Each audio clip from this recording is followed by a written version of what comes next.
What if everything you think you know about staying fit is completely backwards?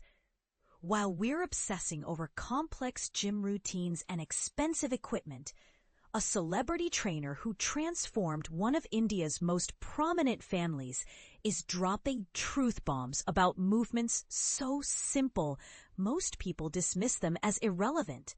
Vinod Channa, the mastermind behind Anant Ambani and Nita Ambani's incredible transformation journeys, just shattered conventional fitness wisdom with a statement that's making waves across social media.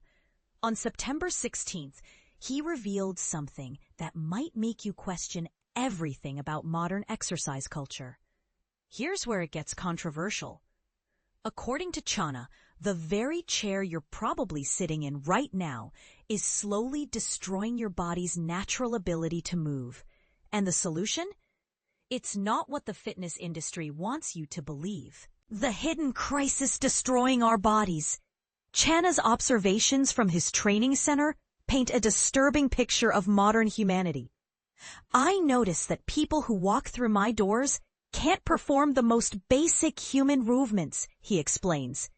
They struggle with fundamental activities like getting up from the floor, sitting down without support, or demonstrating any real agility, speed, endurance, or functional power. But here's the part most people miss. This isn't just about being out of shape. It's about losing our biological birthright as human beings. The root cause? Our obsession with 90-degree sitting positions has systematically weakened every major joint system in our bodies. When people spend their entire day seated at right angles, whether at desks, in cars, or on couches, they're essentially training their bodies to forget how to be human, Channa reveals. The damage is comprehensive and alarming. Ankle mobility becomes severely restricted. Knee joints lose their natural range of motion. Hip flexors tighten and weaken simultaneously. Core stability deteriorates dramatically. Even upper body joints like elbows lose functional strength. And this is the shocking reality. Most people don't even accumulate 1 full hour of natural human movement in an entire 24-hour period. Think about that for a moment. Our ancestors moved constantly, yet we've engineered movement almost entirely out of our daily existence. The ridiculously simple solution that actually works. Now here's where Channa's approach becomes both brilliant and controversial. Instead of prescribing complicated workout regimens or expensive gym memberships, he advocates for something so basic it sounds almost insulting to our modern sensibilities. A single hour of walking each day. That's it, he states with conviction. This alone is sufficient to maintain your joint health and overall body strength. The absence of even this minimal movement is what's creating the epidemic of physical weakness we're witnessing today. But wait, there's more to this story. Channa goes further, suggesting we abandon our chairs during meals and return to traditional squatting positions while eating. This is how humans ate for thousands of years. And it's still the optimal way to nourish our bodies, he argues. When you squat to eat, you're simultaneously engaging your elbows, wrists, shoulders, and hip joints in a coordinated, functional movement pattern. It's like getting a mini workout with every meal. The ancient wisdom versus modern convenience debate. Here's where things get really interesting and potentially controversial. Channa is essentially arguing that traditional Indian practices, which many modern people view as primitive or outdated, are actually superior to our current lifestyle choices. This raises some challenging questions. Have we traded our physical capabilities for comfort and convenience? Is our pursuit of ergonomic furniture and proper posture actually making us weaker and more vulnerable to injury? Consider this perspective. Our grandparents' generation could squat for hours, sit cross-legged comfortably, and get up from the floor without assistance well into their elderly years. Meanwhile, many 30-year-olds today struggle with these same basic movements. Implementation challenge.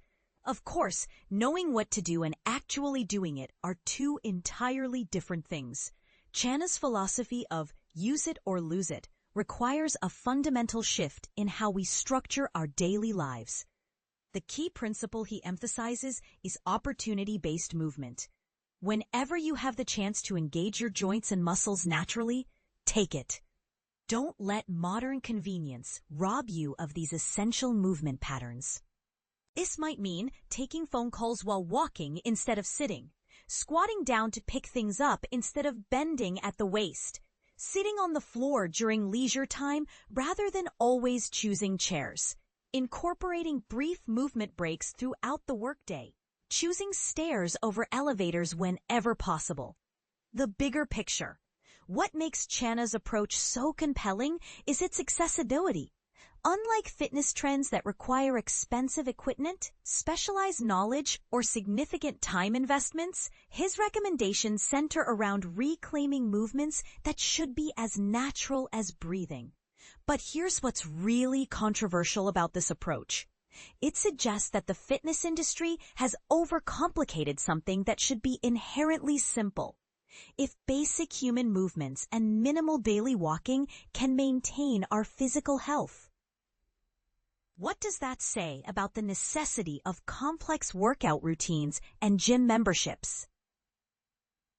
Your move. Literally, Channa's insights force us to confront an uncomfortable truth about modern living.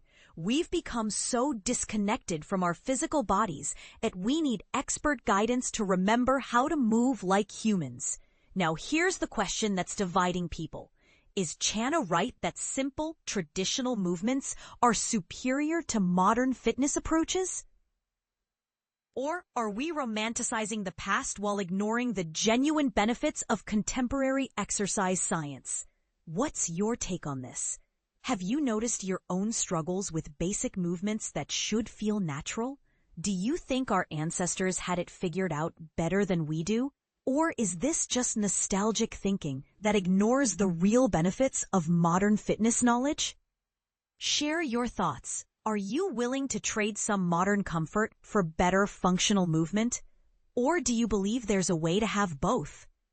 The conversation around this topic is heating up, and your perspective could add valuable insight to this growing debate about how we should really be treating our bodies in the 21st century.